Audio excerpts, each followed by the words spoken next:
Hello guys, welcome back po sa aking short video. So, ikot-ikot pa rin ako dito. So, kita nyo to guys. Para itong king. So, yan yung mga gamit nila. Oh.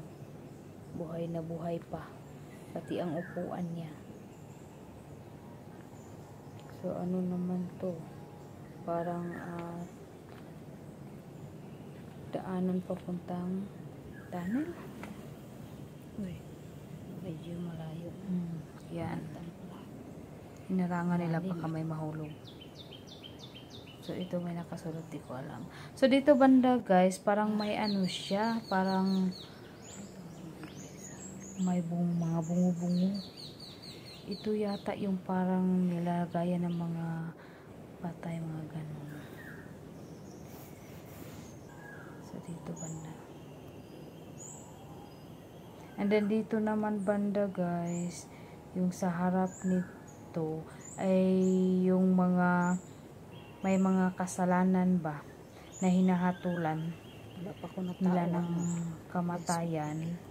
Pinuputol nila ang ulo. Makikita nyo dito guys yung parang ano, yung ginagamit nila na parang tataran yan oh. Kita nyo rin yung buhay na buhay pa yung ginagamit sa pagpuputol ng ulo. Ayan. Tinatalian nila. Bawal dyan pumasok din. Kaya hinarangan nila. Ayan, yan. Parang parakol siya. Parakol bang tawag sila. So, yan. Diyan, pinuputol ang ulo. Ayan. Nakatakot oh. Pati yung ano na ilaw. Parang totoo talaga kasi mafe-feel mo eh. Iba yung iwan ko lang. Natakot din ako. Buti na lang may mga ibang tao. So medyo hindi masyadong nakakatakot. So ito daw yung ano, yung parang kulungan ng mga hahatulan na dito.